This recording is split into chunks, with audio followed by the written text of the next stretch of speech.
to Know recipes where we elevate everyday meals using tried and true techniques.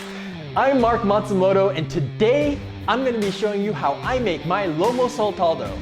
It's a Peruvian stir fry. Wait, what? Yeah, that's right, a Peruvian stir fry. You see, in the late 19th century, an influx of Chinese migrants into Peru brought with them their food, and it melded with local ingredients to form a whole new cuisine called Chifa.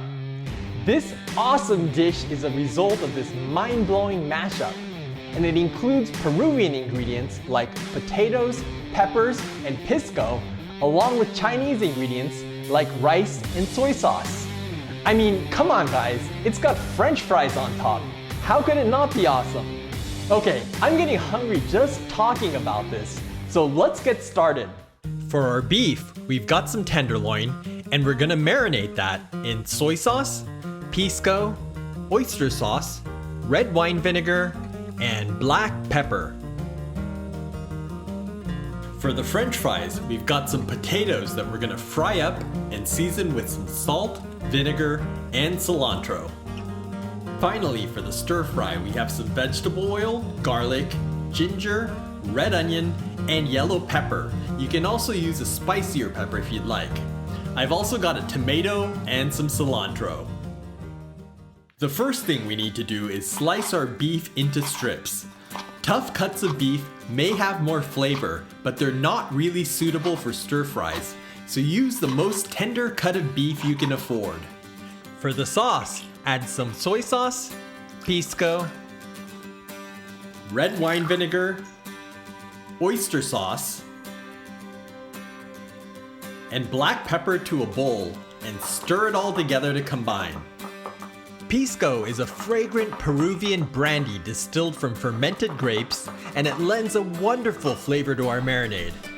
Now we're gonna add about half that marinade to the beef and stir it all together so the beef is evenly seasoned.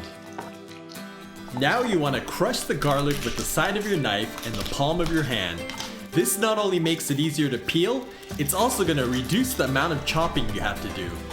Now we're just gonna take the ends off, and we're gonna slice the garlic in one direction. Turn the garlic 90 degrees, and you want a nice, rough chop. You don't want to get it too small, otherwise it's gonna burn. For the ginger, just cut it into thin slices. Then you want to cut those thin slices into thin strips. Now you want to turn the strips 90 degrees and mince the ginger up. Unlike the garlic, we want to get the ginger as small as possible, so give it a few passes with the knife to make sure you haven't missed any pieces. For the onion, you want to cut it into thin wedges. Start from one side and slice towards the center of the onion, and then repeat until you've gone most of the way around the onion. Unless you're ambidextrous, it'll probably be easier to turn the last little bit around. For the pepper, you want to core and seed it, and then slice it into 1/4 inch thick slices. For the tomato, you want to slice it in half and then remove the core. Then you just want to slice them into 1/4 inch thick wedges. Normally, I'd encourage you to find ripe tomatoes, but in this case, you want one that's firm enough that it's going to hold up when you stir fry it. Once your tomatoes are sliced, use your fingers to remove the seeds. There's a lot of flavor around these, but they also contain a ton of liquid, and it's gonna make your stir fry watery if you don't remove them. Okay, last veggie. My potatoes are small, so I'm gonna go ahead and cut them in half, and then slice each half into thirds. The thickness is really up to you, but I like slicing them a little thicker so they end up crisp on the outside and fluffy in the center. Some people just use frozen French fries, which is totally cool, but I had some nice heirloom potatoes that I wanted to use up. Now we're gonna make a sauce with red wine vinegar, salt, and chopped cilantro. Seasoning the fries is my own twist on this classic, and it gives the Lomo Saltado a vibrant taste contrast that makes it pop. Okay, our prep's done and we're ready to start cooking. I'm gonna add the potatoes to some oil that I've preheated to 340 degrees Fahrenheit or 170 Celsius. Now we just need to let these fry until they're crisp and golden brown. While the fries are going, let's make the Lomo Saltado. Add half the oil to a hot pan over high heat, and then I'm gonna go ahead and add the beef. We're gonna arrange that in a single layer and let it brown a bit. Now we're ready to start stir frying.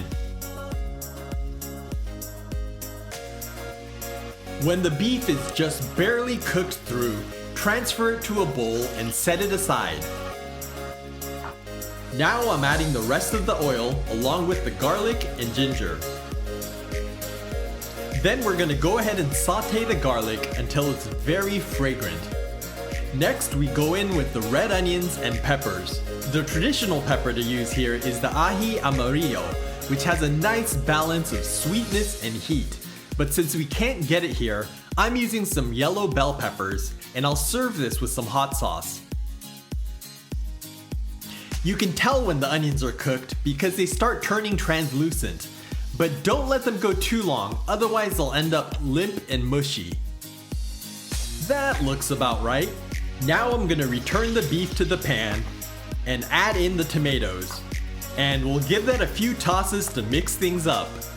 To finish things off, we're gonna add the remaining sauce and toss that around until the sauce is caramelized around the meat and vegetables. Once you add the beef and tomatoes, don't cook it too long, otherwise your beef will end up chewy and your tomatoes will leach out a bunch of liquid, making your Lomo Saltado watery. I think we're done. Oh man, this smells out of this world. The pungent garlic and ginger is contrasted by the sweet Pisco and savory soy sauce. It's the kind of aroma that makes your stomach growl. Okay, I think our potatoes should just about be done. So let's go ahead and get those into the bowl with the salt and vinegar.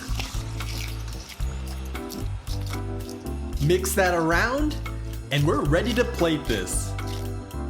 I've got some long grain rice, and we're gonna go in with some Lomo Saltado. Top it with some fries. Garnish it with some cilantro leaves, and we're ready to eat. Wow! Just look at that plate of goodness. It's an explosion of colors, textures, tastes, and flavors that changes with every bite. The beef is tender and flavorful. The peppers are sweet and tangy, the tomatoes are juicy, and the French fries provide this pop of texture and flavor. I served enough food for 2 people here, but I ended up eating the whole thing myself. Not just because it was so good, but because I couldn't decide whether to end on a bite of crisp, tangy French fry and sweet tomato or tender beef and onions. It's that addictive. Well, that's it for this time, but what did you guys think? Did you like it? Would you make it? Let me know in the comments below, and while you're down there, be sure to give us a thumbs up and smash that subscribe button and notification bell so you don't miss my next delicious video. See you in the next one!